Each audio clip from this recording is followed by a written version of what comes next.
Olá, boa noite. Começando a live de hoje sobre o coração do pranayama. Vamos ver como é que está o pessoal, se vocês estão me escutando bem.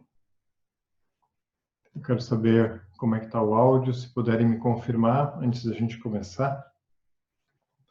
Bem-vindos. Alguns talvez estavam presentes aqui na semana passada, onde a gente falou sobre a questão da relação com o corpo, a questão do asana. E hoje a gente vai estar indo então para a próxima etapa, a etapa da relação com a respiração. Obrigado, pessoal, pela confirmação aí. Continuem trazendo, né, também as contribuições de vocês e os questionamentos de vocês no chat, porque para mim é bastante importante que a gente esteja interagindo para que eu possa não ficar conversando aqui só comigo e possa também saber como é que está sendo a experiência de vocês, de escutar e, né, e poder também responder algumas questões que possam surgir durante esse meu, a princípio, monólogo, mas que eu não quero que fique só no monólogo, né? Então, fiquem bem à vontade, o que eu puder acompanhar de vocês aqui, que eu puder ir respondendo, eu vou estar respondendo e a gente vai conversando. Então, só retomando, hoje o assunto é o coração do pranayama, relacionando-se com a respiração. Eu vou aproveitar esses primeiros minutinhos, né, onde as pessoas vão chegando, o pessoal vai acessando aí a live. Então, vou cantar um pouquinho para vocês, mas algo bem breve, né? Mas como eu normalmente faço, alguns versos do Yoga Sutra, que é essa escritura considerada fundamental dentro do conhecimento de yoga. Então, vou cantar alguns versos que falam sobre respiração, que é o assunto de hoje. Então, vamos lá. Eu vou pegar aqui o verso 49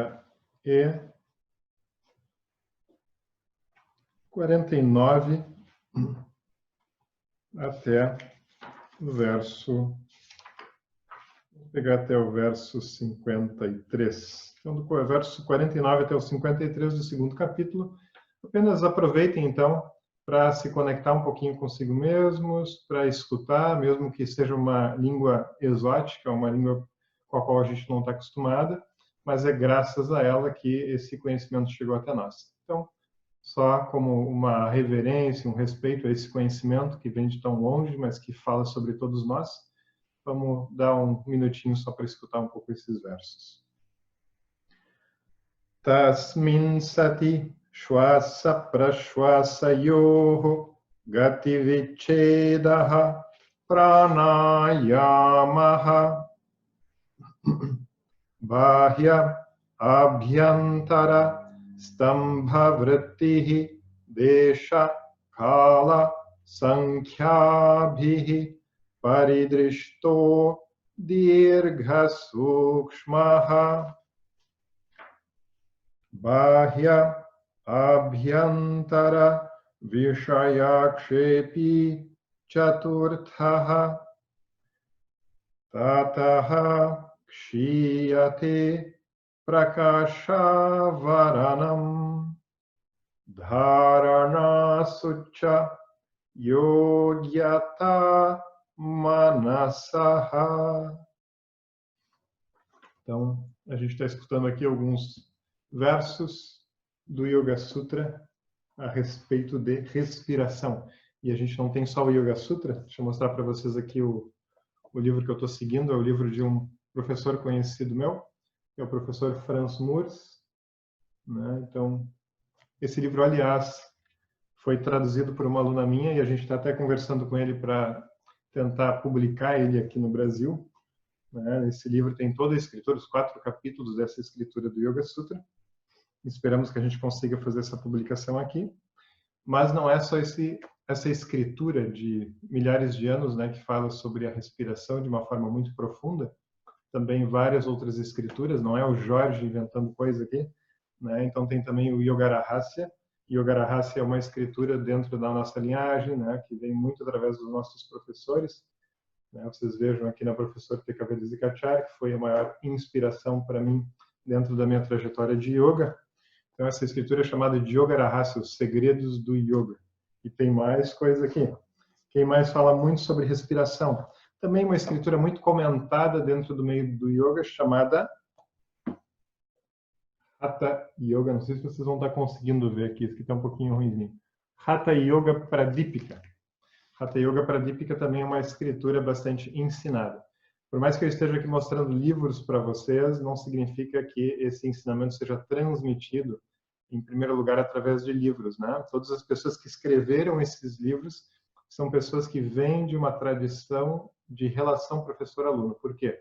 Porque yoga é um método experiencial, é chamado de Anubhava Shasanam. Anubhava Shasanam significa um ensinamento que é transmitido, né, para uma outra pessoa, mas que ele vem junto com uma prática, com uma experiência que a pessoa tem de si mesmo, e não apenas alguma coisa que ele estudou ou leu sem ter um professor. Então essa relação pessoal é algo extremamente importante, até porque o conhecimento ele nunca é passado da mesma forma para duas diferentes pessoas, porque nós temos uma história pessoal, um corpo um diferente do outro, um padrão respiratório um diferente do outro. E hoje a gente vai falar então sobre os padrões respiratórios, né? A gente vai falar um pouquinho sobre esse assunto, né? Que é um assunto, na verdade, muito caro, muito querido para o yoga, e eu vou explicar um pouquinho para vocês o porquê. Então vamos conversar um pouquinho sobre a respiração. Hoje de manhã, foi no segundo atendimento que eu estava tendo hoje de manhã. Normalmente eu atendo pelas manhãs, né, os meus alunos. Agora, por enquanto, tudo online, né? Mas já era, na verdade, muito online, porque eu tenho muitos alunos de outros estados que daí eu não posso atender presencialmente, mesmo nos outros períodos, né? Mesmo fora dessa época de coronavírus, esses atendimentos já eram dessa forma. E hoje, atendendo o meu segundo aluno da manhã, eu comecei o atendimento, né? Onde a gente conversaria sobre várias questões pessoais. Eu comecei o atendimento trazendo uma pequena meditação, uma pequena reflexão. E nessa reflexão eu trouxe para ele a ideia, né, de que a respiração é como o nosso cordão umbilical. Oi, filho.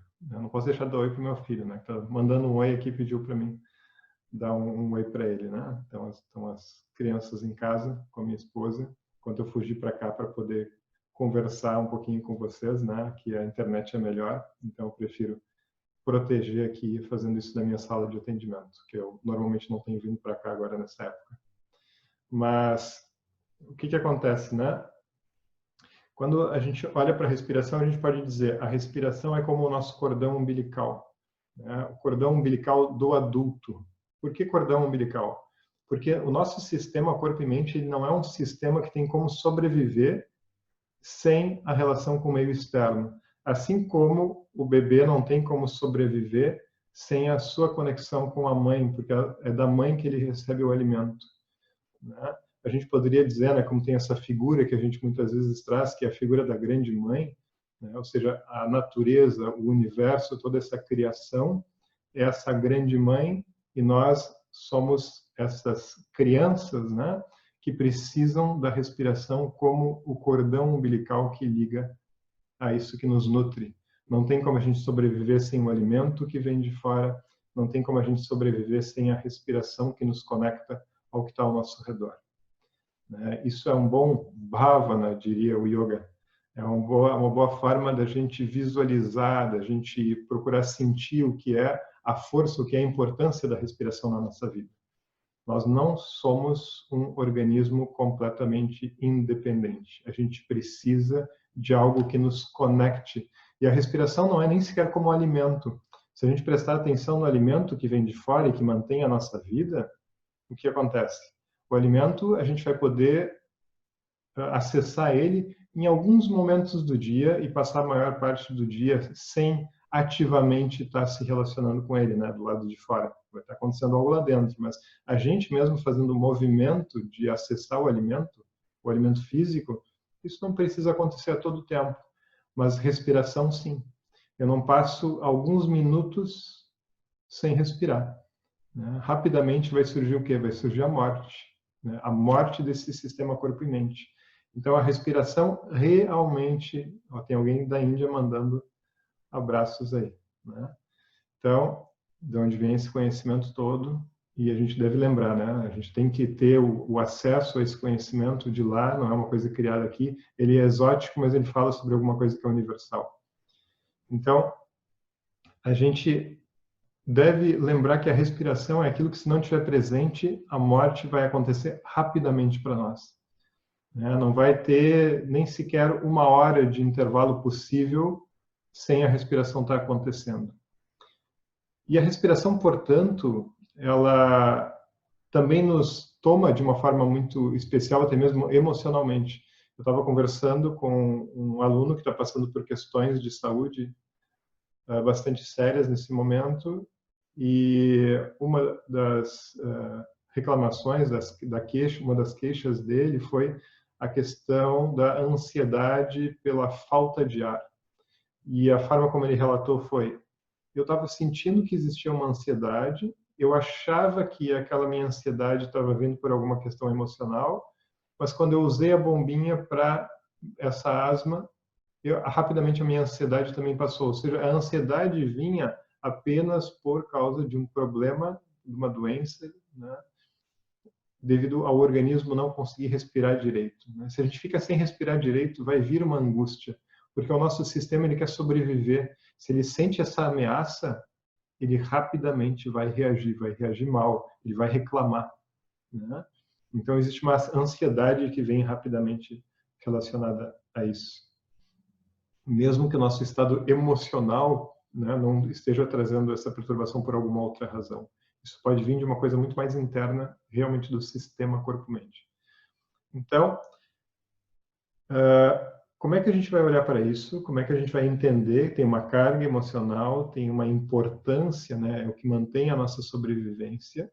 E mesmo que não esteja acontecendo alguma coisa tão evidente assim, em termos de uma doença, está gerando uma determinada perturbação, ainda assim, a nossa qualidade respiratória pode não ser muito boa durante o dia, e isso pode estar gerando uma sobrecarga para nós. Não, eu estou sendo manso aqui, né, dizendo pode. Tá, porque a gente respira muito mal. Né? Então, o nosso sistema ele está sob estresse por causa dessa questão respiratória. A gente não só respira mal, como a gente respira superficialmente, ou às vezes a gente fica sem respirar. Eu costumo dizer que a gente tem que lembrar que a respiração não é só uma questão também ligada ao estado emocional ou mente. Por quê? Porque a parede da respiração é o nosso corpo. Ou seja, se o meu corpo não está bem, se as paredes da respiração não estão flexíveis, não estão relaxadas, o que acontece? Não tem como ter movimento respiratório. Não é algo muito agradável que eu vou dizer agora, mas conversando com a minha filha, que é médica, minha filha mais velha, está fazendo hoje em dia residência na área da neurologia, né? Eu estava pedindo para ela a explicação de como é que acontecia a situação da morte por tétano. Né? E a situação é justamente essa. O que a gente tem nessa situação? A gente tem uma rigidez muscular que faz com que o corpo, então, portanto, fisicamente, né, a questão toda, essa parede que eu falo da respiração, aquilo não se movimenta mais, aquilo enrijece, portanto, não tem mais como ar entrar e sair. Né? Então, acaba que a respiração não é possível porque essas paredes ficaram duras. Né? Então, a gente acumula muita tensão, a gente acumula também muitas vezes um torpor, né? Uma preguiça, um cansaço, e faz com que a respiração não aconteça. Né? E aí a gente vai colocar o nosso organismo em sofrimento. E a gente vai fazer com que a mente reaja também com uma certa angústia, que pode ser que fique lá de fundo, que a gente nem perceba tanto, mas está presente. Né? A gente tem, então, a questão da respiração como sendo algo que nos conecta à natureza, que nos conecta ao mundo externo, e a gente também tem um olhar para a respiração de que a respiração é aquilo que conecta o nosso corpo com a nossa mente. Para o yoga, ela está nesse lugar intermediário, é ela que faz o elo. Né? O que é mais concreto é o corpo, o que é mais sutil é a mente e a respiração está no meio do caminho. Além disso, a gente não tem como afetar as nossas emoções de uma forma tão direta, porque tem muita coisa inconsciente, e a respiração, muitas vezes, é o melhor método para a gente afetar indiretamente o estado mental. Pelo menos em questões mais básicas, né? Que a gente precisa melhorar um pouco esse território mental, esse estado mental. Então, a gente se utiliza dela para conseguir chegar de uma forma gentil nesse estado mental que a gente precisa afetar. E uma questão que eu acho que é bem importante trazer aqui, que é uma coisa ainda pouco falada, eu acho, no meio do yoga, muitas vezes, pelo menos eu, antes de ter a minha ligação com os meus professores ali desde 2001, que é a linhagem que eu sigo atualmente, eu não ouvia isso ser muito falado. Porque a minha ligação com yoga é desde 94, mas nessa linhagem, né, do Krishnamacharya, do Desikachar, isso começou a acontecer a partir de 2001. Uma questão importante é a respiração, o pranayama, é a prática principal durante toda a vida adulta. Por que essa prática respiratória, isso que a gente chama de prática de pranayama, é a prática principal? Porque durante a vida adulta, o que mais acontece ali é a nossa responsabilidade perante a sociedade, a nossa responsabilidade perante a família, ou seja, o que faz um adulto? O que faz um adulto é ter condições de cuidar também do outro, porque o seu corpo está formado, a sua mente está formada, e agora eu posso também auxiliar o outro. Eu tenho condições de oferecer aquilo que eu consegui acumular, aquilo que eu consegui conquistar, aquele amadurecimento de corpo e de mente, e eu posso agora oferecer para o outro. A criança ela não tem tantas condições de fazer isso, porque ela está num momento de formação.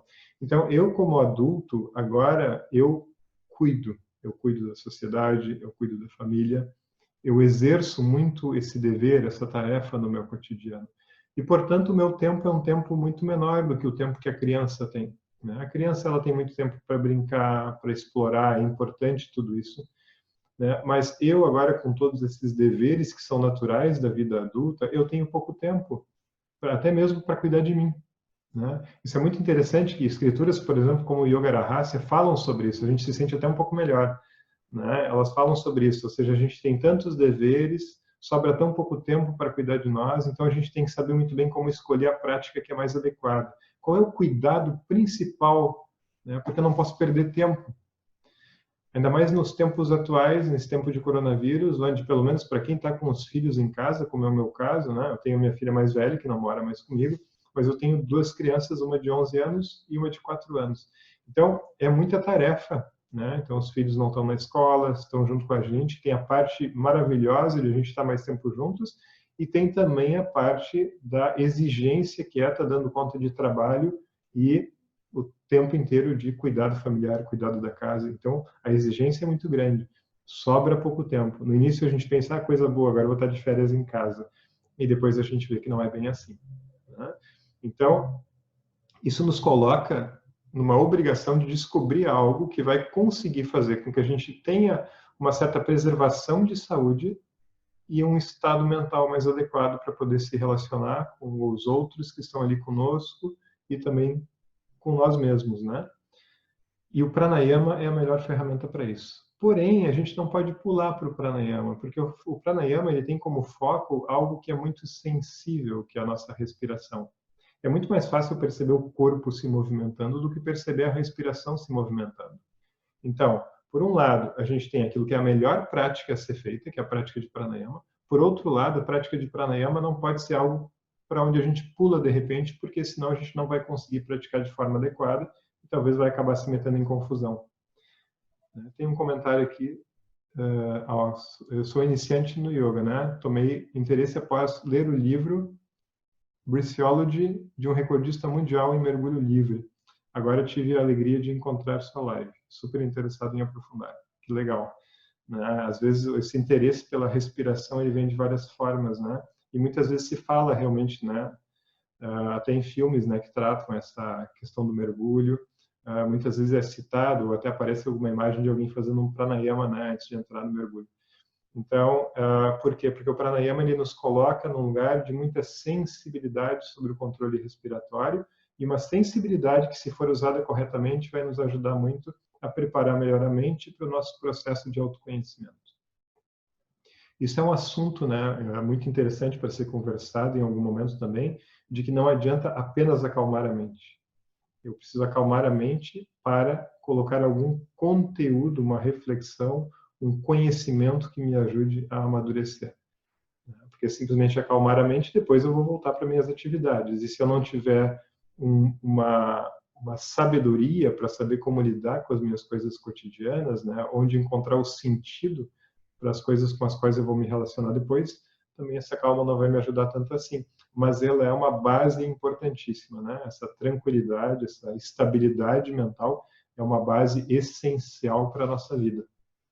Então, ele vai ter uma importância muito grande. Vamos dar uma olhada na questão também de respiração, que eu falei para vocês como sendo essa relação com o mundo, né? Também depois falei para vocês como sendo esse espaço que fica entre o corpo e a mente, em termos de concretude e sutileza. E também tem uma outra coisa muito importante, que a respiração, muitas vezes no yoga, ela é tratada como sendo quase um sinônimo da questão de fala, né? O que é a fala, né? A fala, assim como a respiração, é aquilo que faz a troca, né? Ou seja, a respiração, ela faz assim, eu tenho aqui dentro o ar, né? Eu jogo ele para fora, depois eu puxo ele de volta. Então, ele está do lado de fora, ele vem para o lado de dentro. Então, ele vai fazendo essa troca com o mundo onde eu associei com a ideia do cordão umbilical. A fala, ela também é isso, de certa forma, também é essa troca de energia. Por quê? Porque ela é aquela autorização que eu dou para que aquilo que está no meu mundo interno vá para fora e outra pessoa do lado de fora possa acessar. Estava conversando há pouco também com uma aluna que eu estava atendendo, falando sobre como eu vejo como importante o processo, por exemplo, onde eu e a minha esposa, ao longo dos anos, vamos melhorando essa capacidade de comunicação amorosa. Né? Ou seja, o que é aquilo? Como é que eu consigo trazer melhor os meus sentimentos, né? E oferecer para outra pessoa através de uma fala adequada, e como é que aquela outra pessoa consegue também me oferecer o mundo interno dela através de uma fala adequada para mim, para que a gente possa se conhecer e possa amadurecer. Porque amadurecimento não é fácil. No casamento é bastante difícil também, porque são duas pessoas com uma intimidade muito grande.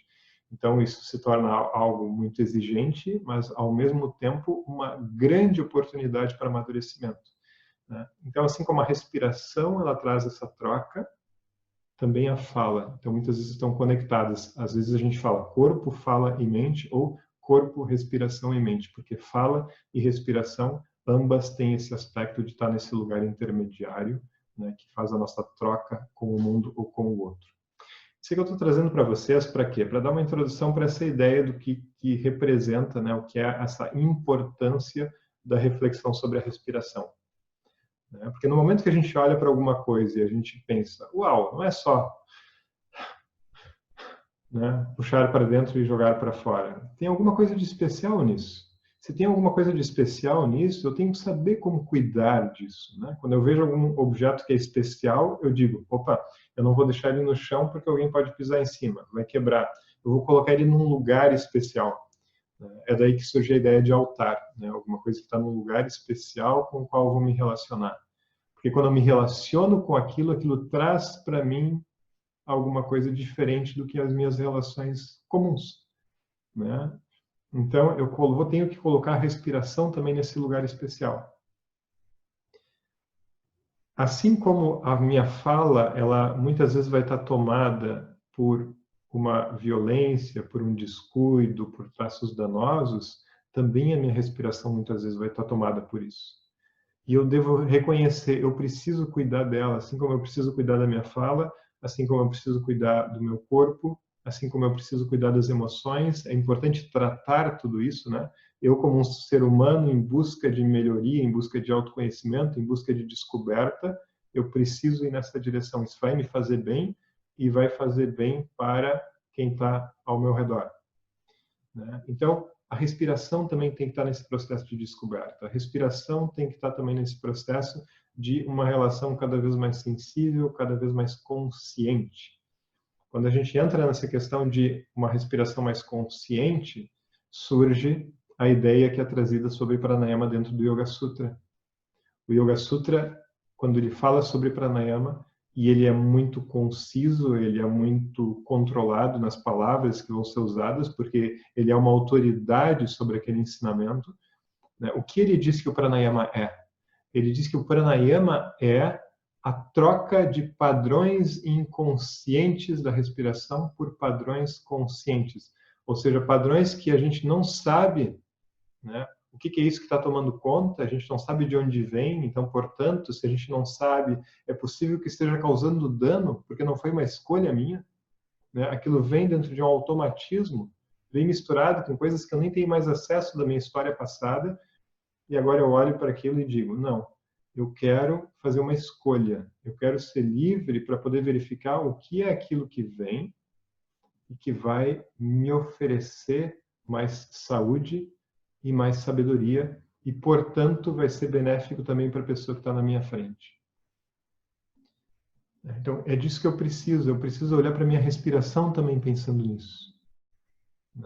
Eu vou, às vezes, dar um cortezinho no que eu estou falando, para não ficar só no monólogo, tá? E vou responder algumas questões aqui. Eu nem sei manejar direito muito aqui live, que ainda é uma coisa que eu não estou muito acostumado, mas eu tenho uma questão aqui, consegui colocar aqui para baixo. Uma questão muito importante aqui, né, um pouquinho mais acima daquela que eu ia falar a respeito, é qual a importância do pranayama para a meditação? Toda. Né? Porque quando a gente está falando em meditação, a gente está falando sobre usar a mente. Meditação para o yoga é se relacionar com algo, algum conhecimento importante que eu quero conseguir internalizar, eu quero conseguir realizar. E para isso eu preciso ter uma mente apta, uma mente adequada. Quando a gente olha no Yoga Sutra, tem dois grandes efeitos que são considerados importantes aí, para a gente entender o porquê que ele vai ter que ser feito para nos preparar para a meditação. Meditação é uma relação muito sensível com o conhecimento, de forma que eu consiga internalizar, que eu consiga fazer com que aquele conhecimento se torne mais parte de mim gradualmente, né? Pela repetição contínua da meditação naquele mesmo objeto de conhecimento. E o Yoga Sutra diz assim, entre os benefícios do pranayama, tá a capacidade de foco, ou seja, eu deixar de lado outras coisas e conseguir manter minha atenção aqui. Para qualquer acúmulo de conhecimento, isso é algo básico. Né? E além dessa capacidade profunda de foco, que é chamado de dharana no yoga, além dessa capacidade de profundo foco, também a capacidade de reduzir agitação e torpor. É dito que a gente vai tirar o véu que tapa a clareza da mente. Então, o pranayama, ele ajuda nesse processo de conseguir trazer o foco e de limpar aquilo que obscurece a nossa mente. Ou seja, trazendo uma mente viva e direcionada. Meditação sem isso não existe, né? Então, por isso que o pranayama ele vem antes do processo de meditação no yoga. Porque é sempre importante refinar, melhorar a qualidade mental para estabelecer essa relação. Como a gente, na prática formal, a gente tem uma condição ideal, a gente pode tentar fazer isso, é importante, a gente vai cuidar para não simplesmente pular para a relação com o conhecimento de uma forma meramente intelectual. A gente precisa estabelecer a relação com aquele conhecimento de uma forma também intelectual, porém, dando depois um passo a mais, indo para uma sensibilidade profunda sobre aquilo que a gente medita. Depois, a próxima pergunta é o prana ensina durante a meditação a inspiração e respiração apenas pelo nariz. Eu não conheço muito o trabalho do prana, tá? Eu estou como convidado aqui, estou transmitindo, né, algum conhecimento. Desculpe que eu realmente não tenho como falar muito a respeito dos outros trabalhos que tem aqui dentro. Mas outras filosofias budistas, por exemplo, ensinam inspiração pelo nariz e acho que a expiração pela boca, né? Qual é a mais adequada?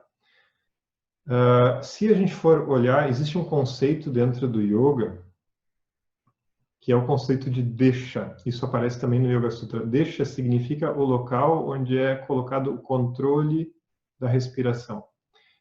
E são três. Tá? Apenas falando rapidamente, porque não tem como a gente entrar muito em detalhes aqui, né? Mas em respeito a essa pergunta, que é uma pergunta importante também, a gente tem como controlar a partir desse ponto mais da garganta, que a gente chama normalmente da prática de Ujjayi, né? A gente dá uma leve contraçãozinha na glote, apenas para conscientizar um pouco melhor essa respiração lenta e profunda que é o nosso propósito. Né? Então, como em algum momento a gente já tendo praticado algumas técnicas, a nossa respiração melhorou de qualidade, então a gente fecha um pouquinho mais para ficar mais sensível, gerando um som muito suave dessa passagem aveludada do ar pela garganta.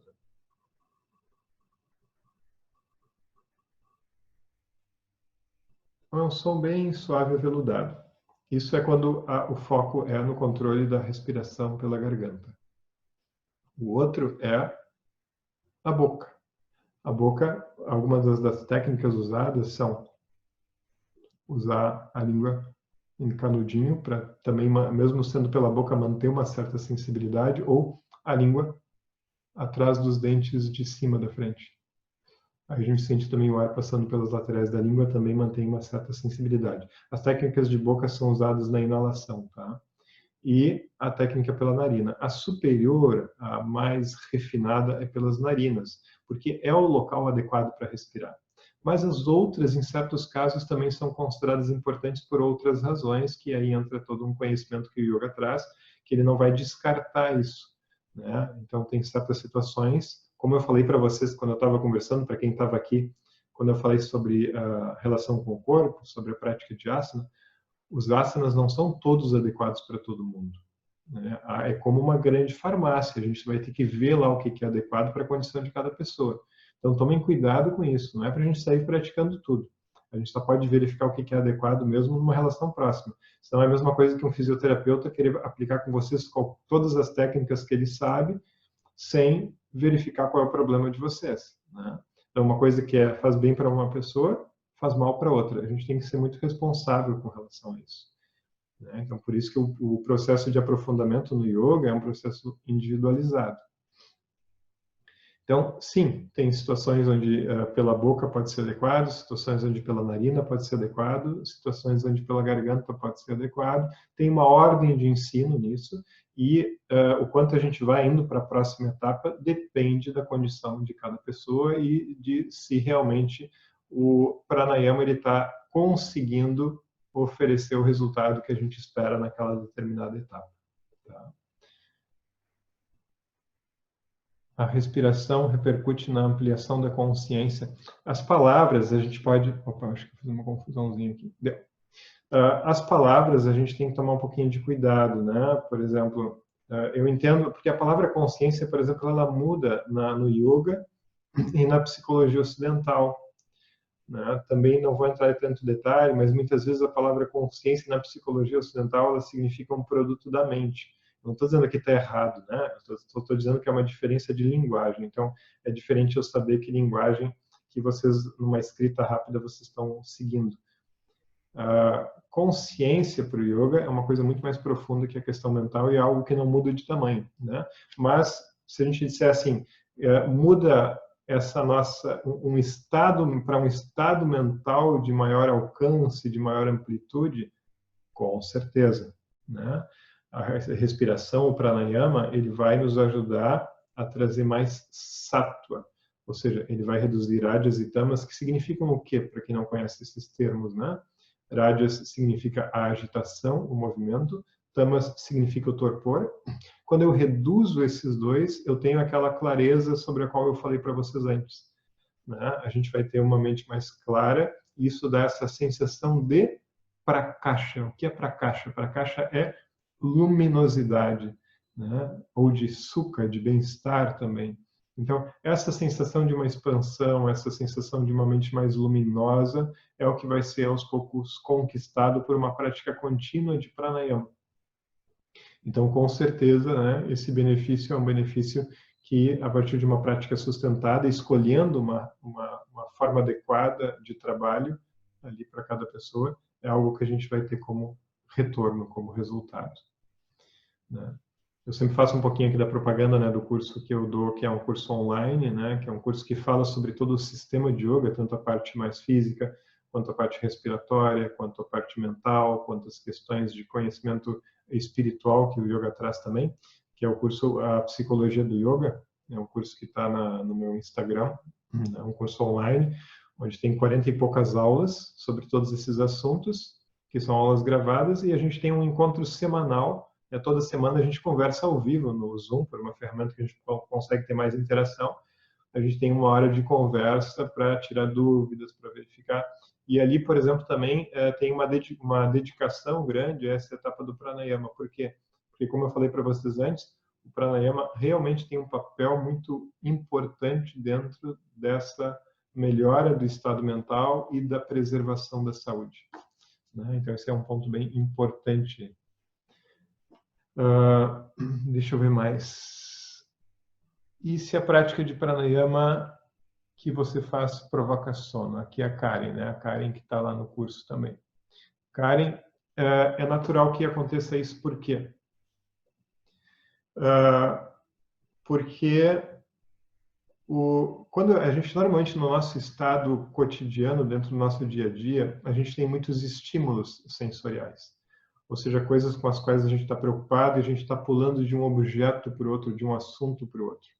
Como uma das coisas que vai acontecer quando a gente para e começa a fazer um pranayama é começar a reduzir um pouco isso, existe um tempo onde a gente cai nesse oposto, né? Isso é uma necessidade do nosso sistema. A gente não tem como simplesmente cair, vai de um extremo direto para o centro, né? A gente precisa ir um pouco para o reconhecimento e para a percepção desse cansaço, mas com a continuidade da prática, se mantiver uma prática adequada, com uma boa ajuda, a gente aos poucos, então, vai conseguindo vir para esse ponto mais central, que é esse ponto dessa sensação de bem-estar, de luminosidade, de clareza. Mas realmente é muito comum acontecer isso. A gente veio de muitos focos, muitos objetos, muitos estímulos. Aí, por causa dessa quietude que vai vindo, surge o sono, surge o cansaço, né? E aí depois, aos poucos, isso vai voltando para o centro. Então, com uma continuidade e um bom direcionamento, isso seria realmente uma direção muito natural. Então, alguém me pergunta de como fazer o curso online, né? Se vocês olharem no meu Instagram, Jorge Knack Yoga, né? Então, Jorge, K-N-A-K, Jorge Knack Yoga, vocês vão ver no Instagram todo o acesso ao curso, é bem fácil de acessar. A Álvaro também está aí, também é aluno lá do curso, tem várias pessoas, né, que já estão lá, então que estão aproveitando um pouquinho aí da live também. Então, isso é um assunto que eu realmente assim reforço para vocês. Respiração não é só central para a vida. Aquilo que é central para a vida também vai ter que se tornar central dentro da nossa prática de yoga, né? Então, é alguma coisa que a gente vai, a qual a gente vai se vincular, a qual a gente vai dar um lugar especial, e a gente tem que saber como, então, fazer as etapas dessa prática. Deixa eu trazer aqui mais algumas questões, algumas dicas para vocês com relação a esse ponto.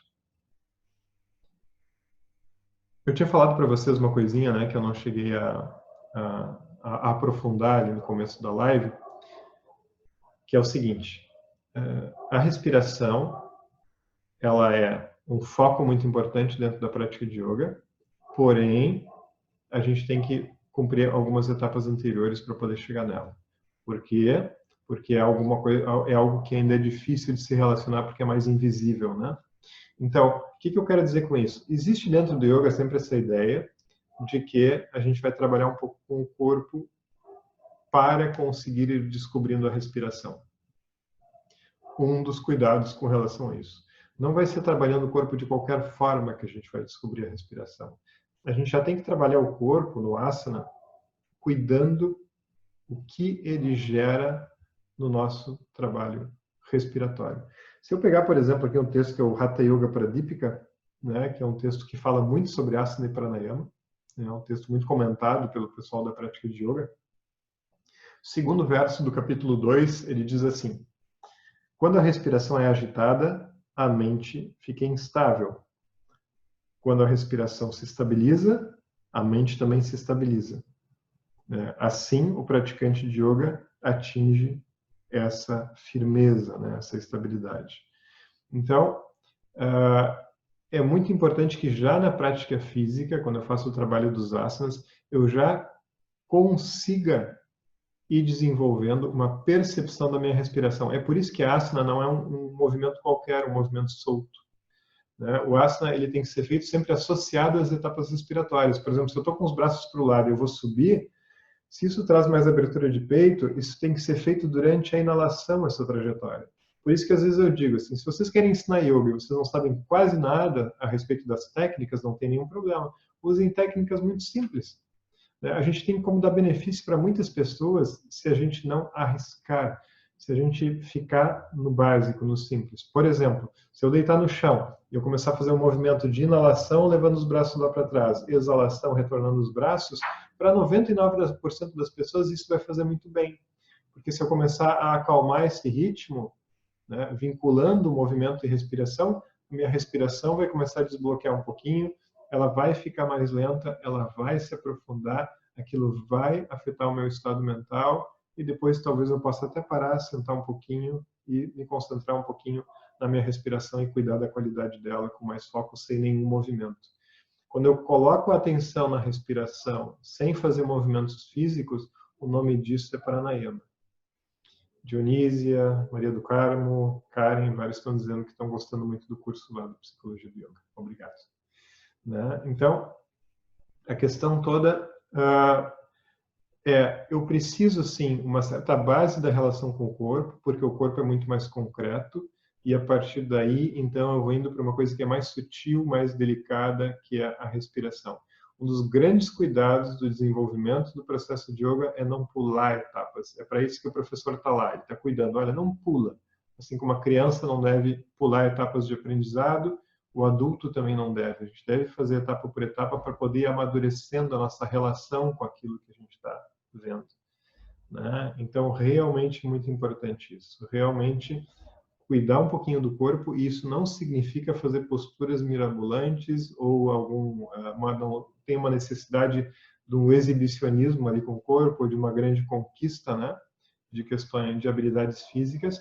O que a gente precisa é conseguir aprender com movimentos muitas vezes muito simples, conseguir ver como aquilo melhora a minha respiração, como eu estou trabalhando e cuidando e me relacionando de uma forma mais gentil com o meu corpo, ajudando ele a poder funcionar melhor. Tem muito essa ideia no yoga, a ideia do prana, que não é só relacionada à questão da respiração, mas como é que está a vitalidade de cada região do corpo, a sensibilidade de cada região do corpo.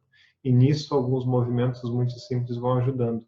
Então, ajudar com alguns movimentos a sensibilizar, né, a mobilizar aquela região, e à medida que essa sensibilidade, esse cuidado vai surgindo, o que acontece?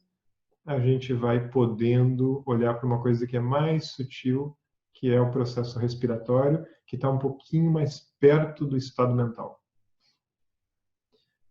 A Pramanani pergunta se o bocejo parece uma exaltação involuntária. Tem alguma percepção com a respiração, o corpo? A questão do bocejo, por exemplo, não sei se essa é a pergunta, tá? Que numa interação mais rápida é difícil saber exatamente qual é a dúvida, mas essas urgências que se chama, né, do corpo, né, os vegas, né, que são as urgências que a gente tem, elas não devem ser suprimidas, né? É a palavra que é usada. A gente não deve suprimir, porque se eu estou cansado, né, o que vai acontecer? O meu corpo ele vai precisar dar essa oxigenação maior através do bocejo, ele vai pedir isso, né? Então eu devo oferecer, né? Assim como eu não devo deixar, eu não devo suprimir a minha necessidade de fazer pipi, minha necessidade de ir no banheiro, eu também não devo suprimir a minha necessidade de bocejar. São urgências do meu sistema, eu devo respeitar. Até outras coisas que a gente não gosta muito de fazer em público, na verdade, na Índia eles diriam não deve suprimir. Tá? Claro, é uma pena para a pessoa que está do lado, mas se a gente fosse pensar só na saúde da própria pessoa ali, né, não deveria estar suprimindo essas necessidades básicas do nosso organismo, né? Porque suprimir isso traz uma perturbação. Aquela necessidade, quando vem, né, ela deve ser aceita, deve ser respondida. Né? Então, tem a ver com a questão desses movimentos do prana, dos movimentos necessários ao nosso sistema, né? E então, portanto, não deveria ser suprimido. Vamos ver se eu não vou passar muito do tempo aqui, mas vamos lá, vamos tentar passar mais algumas coisinhas para vocês, vamos ver se eu ajudo em algumas questões aqui nessa live. O Yoga Sutra traz uma ideia de que a gente tem que usar uma certa técnica para trabalhar com a respiração, não é de uma forma qualquer. Porque o nosso propósito, já vou dar uma informação importante aqui, o nosso propósito é tornar a respiração mais lenta e mais sensível. Tá? Isso é muito importante. Construção de uma respiração mais lenta, ou seja, ela é mais calma, mais longa, né? Não tem essa pressa que normalmente a gente tem, não tem também essa superficialidade que a nossa respiração normalmente tem no dia a dia. Então, no pranayama, a gente vai tentar desenvolver essa lentidão. Isso já deve começar a ser construído na prática de asana, fazer o asana mais devagar, com calma, e não fazer exercícios muito difíceis para nós que perturbam a nossa respiração. Isso não é yoga. Né? Então, começar a cuidar disso para poder passar depois para a prática de pranayama. Para isso, a gente precisa usar a contagem do tempo da etapa respiratória. Por exemplo, não vai ser bom se a minha respiração estiver durando 3 ou 4 segundos. Eu devo tentar fazer alguma coisa com a ajuda do professor de yoga que faça com que a minha respiração se acalme e torne mais lenta e mais longa. Então, a contagem do tempo, da duração da respiração, para me mostrar o estado dela. A sustentação da prática por um determinado número mínimo de respirações também. Não adianta eu fazer 4 ou 5 respirações, isso não vai mudar padrão respiratório nenhum. Tudo que eu faço para mudar um padrão, aquilo tem que ser repetido muitas vezes. Não só ser repetido hoje várias vezes, mas aquilo que foi feito hoje, ser feito de novo amanhã, depois da manhã e assim por diante. Né? Então, para a mudança de padrão acontecer, eu vou ter que repetir aquilo muitas e muitas vezes. Outra questão é, eu devo saber qual é a técnica que eu estou usando para conduzir a minha respiração, que é o que eu falei para vocês. A gente vai usar alguma técnica relativa à garganta, ou alguma técnica relativa ao controle da respiração pela boca, ou alguma técnica relativa ao controle das narinas. Né? Então, e tem uma ordem correta para isso, para não pular etapas. Mas apenas dando uma dica, né? Quando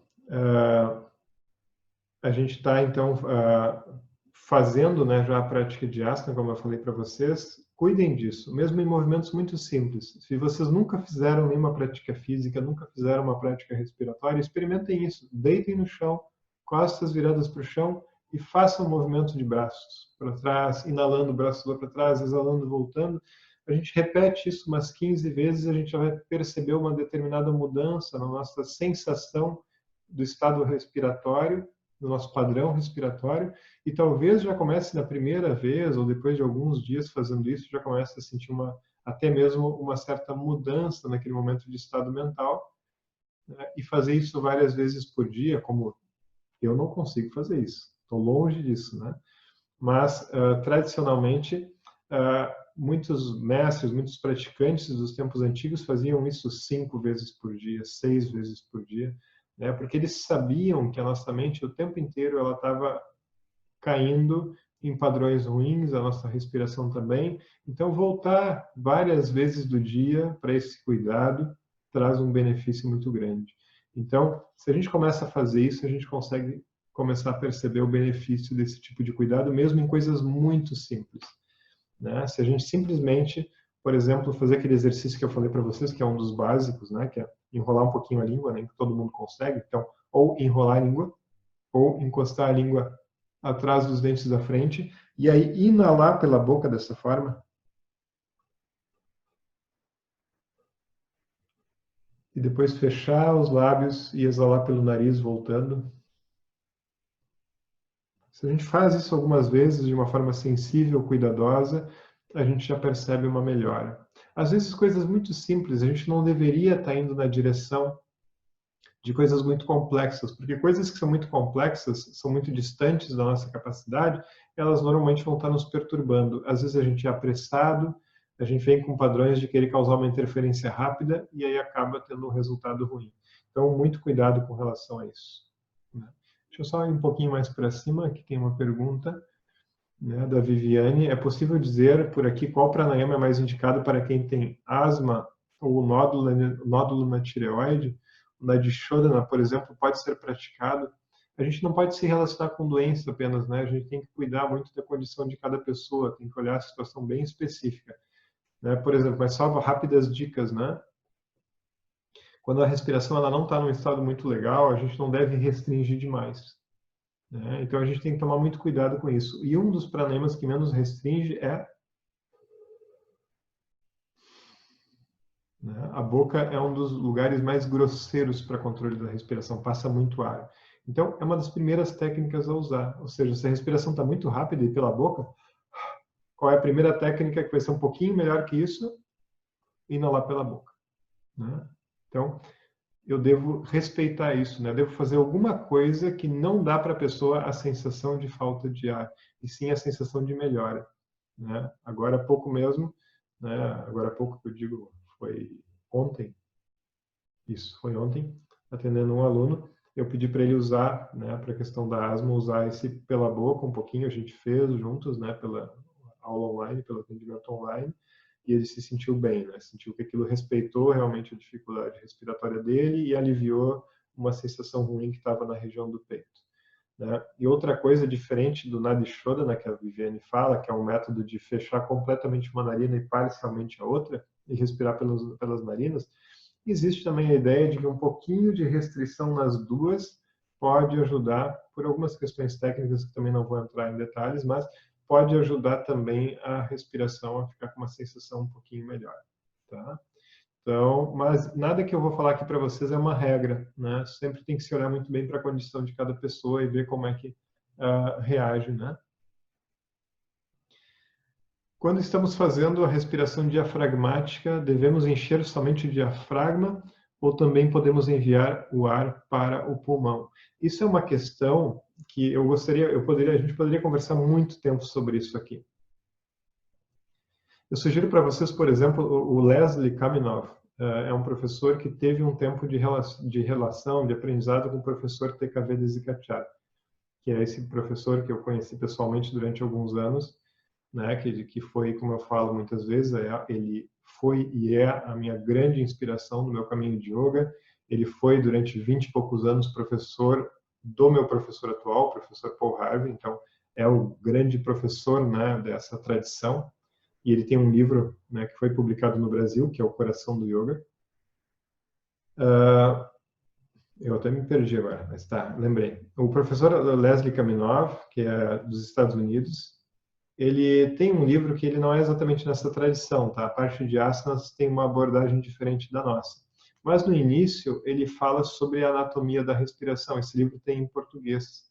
Eu acho que é a Anatomia do Yoga o nome. Se alguém dos meus alunos aí lembrar e quiser colocar, eu acho que é esse o nome. Leslie Kaminov, A Anatomia do Yoga. Eu conheci ele rapidamente uma vez pessoalmente em São Francisco. E ele, então, quando ele fala sobre a respiração, especificamente nesse livro, que é a parte inicial do livro, ele usa exatamente como a gente vê. E ele fala sobre esse mito da respiração diafragmática. Por que eu falo de mito? Porque não existe a possibilidade de respirar sem usar diafragma, assim como não existe a possibilidade de respirar sem usar pulmão, né? Quando a gente fala isso, parece uma brincadeira, né? Mas o lugar onde o movimento respiratório está acontecendo é em toda essa região que cerca ali o pulmão, anatomia do yoga, né? Vitória, obrigado, Vitória.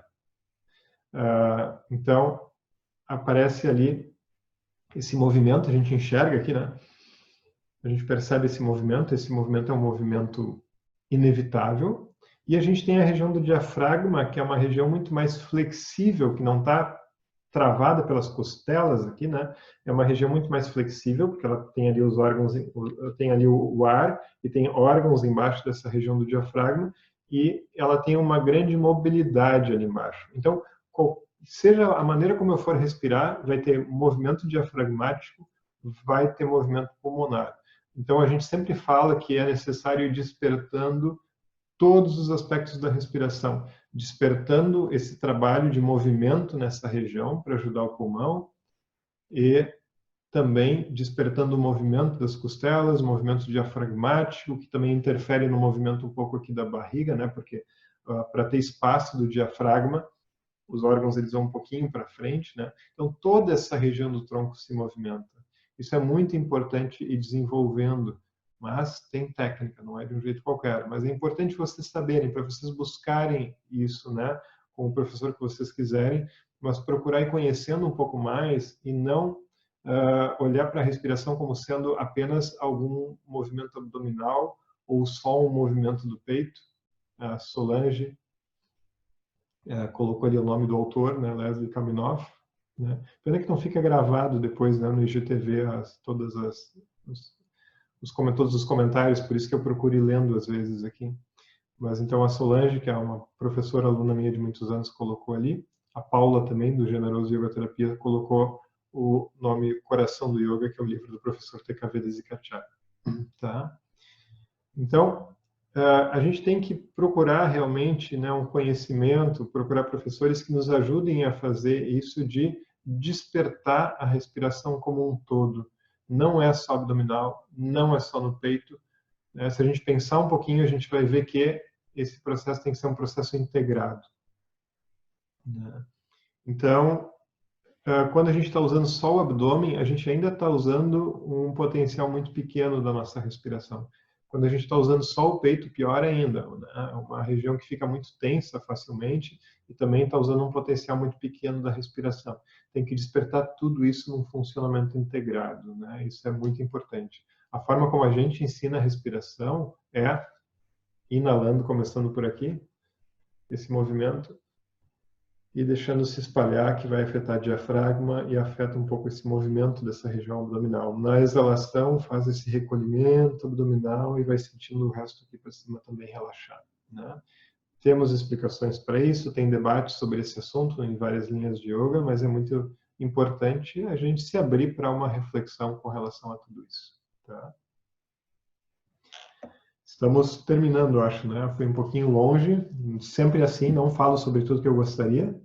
Tem muita coisa para falar, claro, numa live não dá para ter essa pretensão. Esse assunto de muito tempo de estudo, né, nos cursos de formação, né? O curso de formação, que é o curso básico ali de formação de professores, é o início do processo, é um curso de 3 anos que eu dou. Né? Então aqui a gente está... Eu estou só passando algumas dicas para vocês buscarem as formas que vocês têm depois de aprofundamento, de estudo, sabendo que é um assunto muito rico e é um assunto muito especial. Ok? Espero que tenham aproveitado. Alguma outra programação de live? Eu tenho sido convidado semanalmente, até enquanto eles não cansam de mim, eu vou estar aqui todas as quintas-feiras às 20 horas. Tá? Esse tem sido o horário que tem sido fixado. Tá? Então, enquanto tiver essa oportunidade, eu estou disponível e vou estar aqui conversando com vocês, porque é um prazer.